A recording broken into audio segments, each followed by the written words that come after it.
আসসালামু আলাইকুম রহমতুল্লাহ। প্রিয় দর্শক, দিয়ে আসছে 140 বছরের মধ্যে সবচেয়ে শক্তিশালী এল নিনো সংখ্যায় আবহাওয়াবিদ। চলুন বিস্তারিত তথ্য জেনে নিই। প্রিয় দর্শক, এই গ্রীষ্মে আবারও আসছে এল নিনো। আবহাওয়া বিশেষজ্ঞরা বলেছেন এটি অস্বাভাবিকভাবে শক্তিশালী হতে পারে। সুপার এল নিনো হতে পারে বলে আশঙ্কা করা হচ্ছে। এটি হলে আগামী বছর বিশ্বের তাপমাত্রা নতুন রেকর্ড ছুঁতে পারে। একই সঙ্গে ভয়াবহ জ্বর, খরা ও বন্যার মতো দুর্যোগও বাড়তে পারে। এল নিনো আসলে কি? প্রশান্ত মহাসাগরের মধ্য ও পূর্ব অংশে সমুদ্রের উপরিভাগের পানি স্বাভাবিকের চেয়ে উষ্ণ হয়ে উঠলে তাকে এল নিনো বলা হয়। এই অবস্থায় তাপমাত্রা স্বাভাবিকের চেয়ে কমপক্ষে 0.5 ডিগ্রি সেলসিয়াসের বেশি থাকে। এই উষ্ণতা বিশ্বের আবহাওয়ায় বড় ধরনের পরিবর্তন আনে। মার্কিন জাতীয় আবহাওয়া সংস্থার তথ্য অনুযায়ী এই অবস্থা সাধারণত উত্তর গোলার্ধের বসন্ত শুরু হয় এবং 3 থেকে 7 বছর পর পর বদলায়। এবার কতটা শক্তিশালী হতে পারে কি? এবার মার্কিন ক্লাইমেট প্রেডিকশন সেন্টার জানিয়েছে এই গ্রীষ্মে এল নিনো তৈরি হওয়ার সম্ভাবনা 62%। সুপার এল নিনো বলতে বোঝানো হয় যখন সমুদ্রের তাপমাত্রা স্বাভাবিকের চেয়ে কমপক্ষে 2 ডিগ্রি সেলসিয়াস বেশি হয়। 1950 সালের পর থেকে এটি মাত্র কয়েকবার ঘটেছে। আলবানি বিশ্ববিদ্যালয়ের অধ্যাপক ডক্টর পল রাউন্ডি এ সপ্তাহে লিখেছেন 140 বছরের মধ্যে সবচেয়ে শক্তিশালী এল নিনো ঘটনার বাস্তব সম্ভাবনা আছে।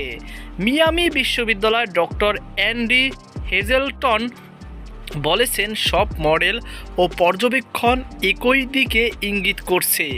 এটি হবে অত্যন্ত শক্তিশালী এল নিনো যা এবছর বিশ্বের জলবায়ুতে বড় প্রভাব ফেলবে। ক্লাইমেট সেন্টারের জলবায়ু বিজ্ঞানী টম ডি লিবার্টো বলেছেন এটি নিশ্চিত নয়, তবে এল নিনোর জন্য দরকারি সব উপাদান এখন আছে। তিনি জানান ঝুঁকি এতটাই বেশি যে উদ্বিগ্ন হওয়ার দরকার। কোথায় কি প্রভাব পড়তে পারে? এল নিনো বিভিন্ন অঞ্চলে ভিন্নভাবে প্রভাব ফেলে। অস্ট্রেলিয়া, আফ্রিকায়, দক্ষিণ ও মধ্য অঞ্চলে, ভারত এবং দক্ষিণ আমেরিকায় কিছু অংশে খরা ও তীব্র গরম দেখা দেওয়ায় আশঙ্কা আছে। অ্যামাজনের বনাঞ্চলেও এর প্রভাব পড়তে পারে। অন্যদিকে এর উল্টো প্রভাব পড়বে কিছু জায়গায়। যুক্তরাষ্ট্রের দক্ষিণাঞ্চল, মধ্যপ্রাচ্যের কিছু অংশ এবং দক্ষিণ মধ্য এশিয়ায় ভারী বৃষ্টিপাত হতে পারে। 2015 সালের সুপার এল নিনোর সময় ইথিওপিয়ার ভয়াবহ খরা হয়েছিল। পুয়ের্তো রিকাতো পানির সংকট তৈরি হয়েছিল। উত্তর প্রশান্ত মহাসাগরে ভয়ঙ্কর হেরিকেন মৌসুমও দেখা গিয়েছিল। কলোরাডো বিশ্ববিদ্যালয়ের ডক্টর জোয়েল লিসনোবি বলেছেন শুধু বড় ধরনের জলবায়ু পরিবর্তন হবে বলেই খরা পুরোপুরি শেষ হয়ে যাবে এমন ভাবাও ঠিক নয়। তিনি আরও বলেন খরা কাটতে হলে অসাধারণ বেশি বৃষ্টি দরকার হবে, আর সেটা মানে বন্যা এবং তার সঙ্গে ধ্বংস ও প্রাণহানির ঝুঁকি। বিশ্ব আবহাওয়া সংস্থা কি বলছে? বিশ্ব আবহাওয়া সংস্থার মহাসচিব সেলেস্টো সাউলে বলেছেন 2023 ও 24 সালের সর্বশেষ এল নিনো রেকর্ড শীর্ষ 5টির একটি ছিল এবং এটি 2024 সালের রেকর্ড বৈশ্বিক তাপমাত্রার ভূমিকা রেখেছিল। তিনি আরও বলেন এল নিনো ও লা নিনার মৌসুমি পূর্বাভাস কোটি কোটি ডলারের অর্থনীতির ক্ষতি এড়াতে সাহায্য করে এবং কৃষি, স্বাস্থ্য, জ্বালানি ও পানি ব্যবস্থাপনার জন্য এটি অপরিহার্য পরিচালনার হাতিয়ার। এটি মানবিক সংকট মোকাবেলা ও দুর্যোগ ব্যবস্থাপনা সহায়তা করে এবং এভাবেই জীবন বাঁচায়।